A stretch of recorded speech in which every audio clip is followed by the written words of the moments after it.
Someone commented on my last video saying, it's sad that you're just now realizing Chinese companies can't be trusted. And honestly, they're not totally wrong. I've always been a trusting person. And when I believe in something, I stay loyal. But after hearing from so many of you people who were lied to, ghosted, and betrayed by these brands, I knew I had to step up and say something, because some of these Chinese e-bike companies are flat out lying to you, and I am done staying quiet. So, before we go any further, let me be very clear. This is not a racist video. I'm not talking about Chinese people. I'm talking about shady business practices.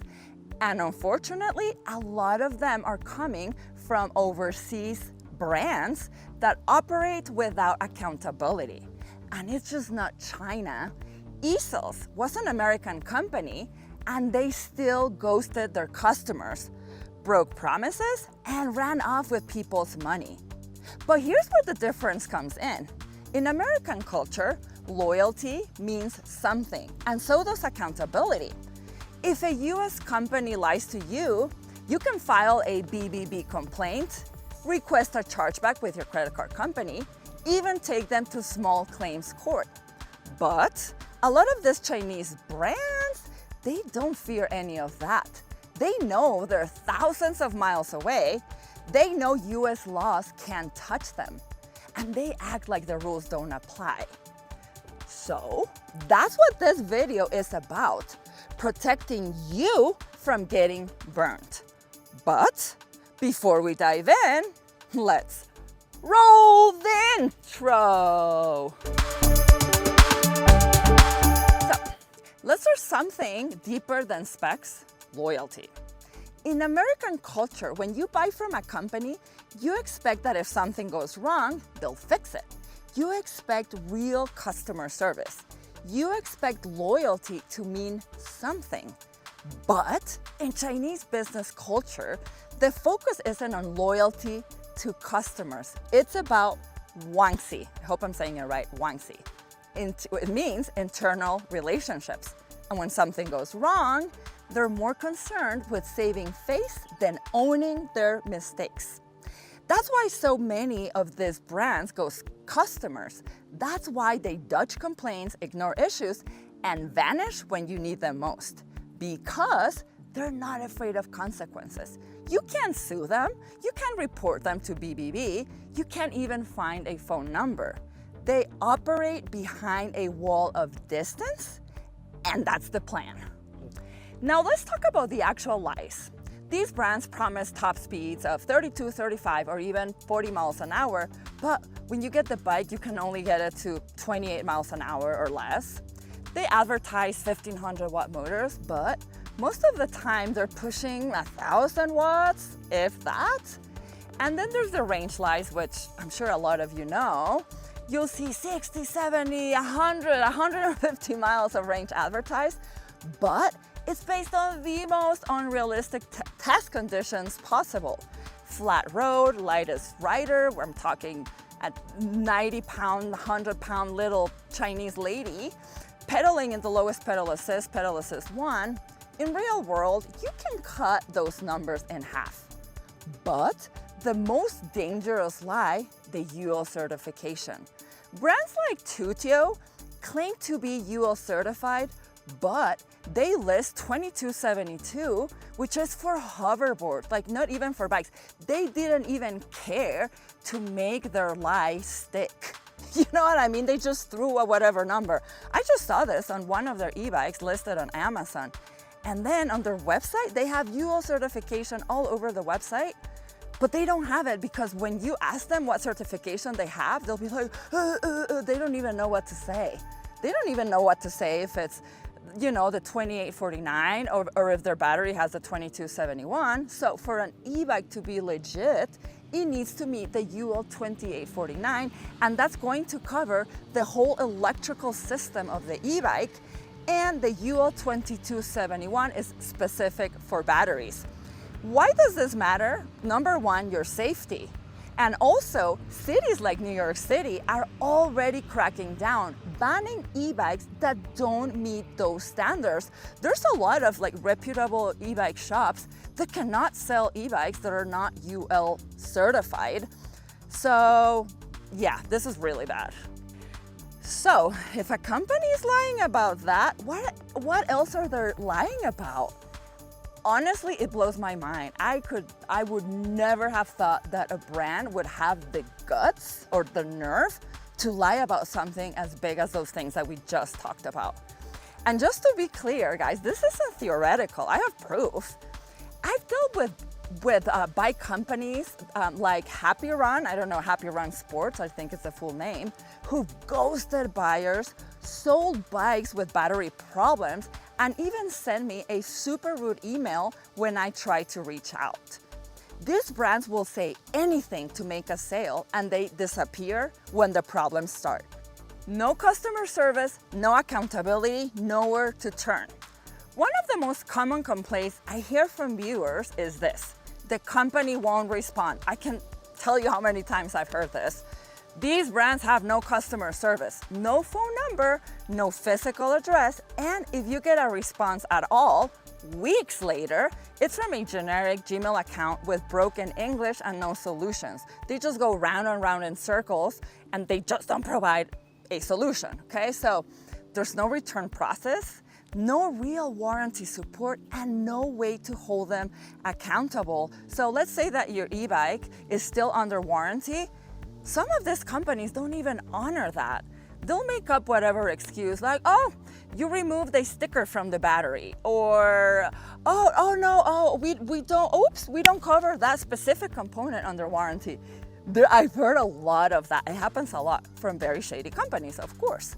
So sure, some Chinese companies, the legit ones, they have warehouses or business entities in the United States, and those are the ones that behave good because they can actually be held accountable legally. But most of the shady ones, they are ghosts. And they know they can get away with it because they have done it before, and they will keep on doing it because no one is there to hold them accountable, right? We keep buying from these shady companies, guys, and that needs to stop. They vanish, rebrand, and do it all over again. Let me explain what I mean by this. So here is where it gets even uglier. One of these companies actually did this to me. Rinse, repeat, wash, rinse, repeat, okay? So they were called Paj scooters, P-A-J scooters, okay? So this is at the very, very early beginnings. I think I wasn't even a influencer or a creator back then, but I did start my channel, and yeah, this was one of my first videos, just so you know. So they sent me an electric seated scooter, high-powered scooter. Guys, and I have to say, it was so dangerous because it was so poorly built, and the founder was a nightmare to deal with. I didn't even mention the company's name in the video at the time because I didn't want to promote it. I mean, that's how horrible this electric scooter was. I just called it an Alibaba scooter. But now I have no problem calling them out, them and all the other shady brands out there. You've seen me. I've been, making lots of reviews about shady brands. So after ghosting me and other creators, Paj disappeared. Paj, however you say their name, they completely disappeared. Guys, I talked to the other influencers that got electric scooters from this company. Their components rusted, literally rusted, the paint, everything. Another one, the motor blew up, and like he said, he was just starting his ride, the motor blew up. It had a horrible wobble to it. I have never seen something like that. It was a true disaster, guys, for all of us. So then, a few months later, okay, this whole mess happened. I saw them back in the US market under a different name with the same founder using a fake American identity. And now they're sending these electrical scooters to huge YouTubers. I'm talking like YouTubers with like 150 to 200,000, even to 500,000 subscribers. And those creators are saying things like, oh, this thing hits like 90 miles an hour. I mean, whether the scooter has been upgraded or not, the tactic is the same. Scam. This guy was building the scooters out of his living room. He had no quality control. He couldn't, like, I tried to give him some business advice. I wanted him to do well. You know, at the beginning, when I first met him, I always have good intentions until I knew he was a scammer. He wouldn't listen to me. He wouldn't listen to advice from everyone. He thought he was perfect and doing the right thing. And then his excuse was like, oh, I was just getting started when he sent the scooters to me and the other like YouTubers that just burn up in flames. I ended up giving like this scooter away to one of my videographers who, I mean, knew full well what a disaster the scooter was and just like didn't care. Like he had ridden it before and he knew. I felt so unsafe, like guys, like riding this thing. Like it was awful. So, and then of course, I'm sure there's other like YouTubers that are getting the new scooters. They have no idea. Like this guy is an African guy, the founder, and he used to call himself Paul, and now he calls himself something different, like very American. He pretends he was born in New York. He was not, guys. He was born in Africa. I know this. I know his brother. Like, so this happens a lot. Whether the scooter's been upgraded or not, the tactic is the same. Scam, ghost, rebrand, repeat. This is the game they play, and I am not letting it slide anymore. Guys, I'm gonna help you spot this kind of companies. I am done. I am done with this kind of shady companies messing with my beloved community. I know this video was intense, but it needed to be. Because this isn't just about bad specs or broken bikes. It's about trust and what happens when companies abuse it. I have heard from so many of you, people who were lied to, ghosted and left with nothing. That's why I'm here. Not just as a reviewer anymore, but as someone who's going to stand up for riders and buyers who deserve better. If you've been burned, drop your story in the comments. Let's make it visible. Let's protect each other. And if this video helped you, give it a like and subscribe to my channel, guys, so you don't miss what's coming next, and so this information is more readily available to more people. The entire eBike community needs to hear about this. So, I'm not afraid to speak the truth, and I am just getting started. So thank you so much for coming along to another one of my videos, sticking till the end. I am posting between 3 to 4 days a week. Some of my videos are on the latest and greatest like e-bike reviews, and a lot of them are like customer advocate videos. I am also talking a lot about the crazy e-bike laws and regulations and what's going down in the country. Did you guys see that? Something flew down, a dead branch.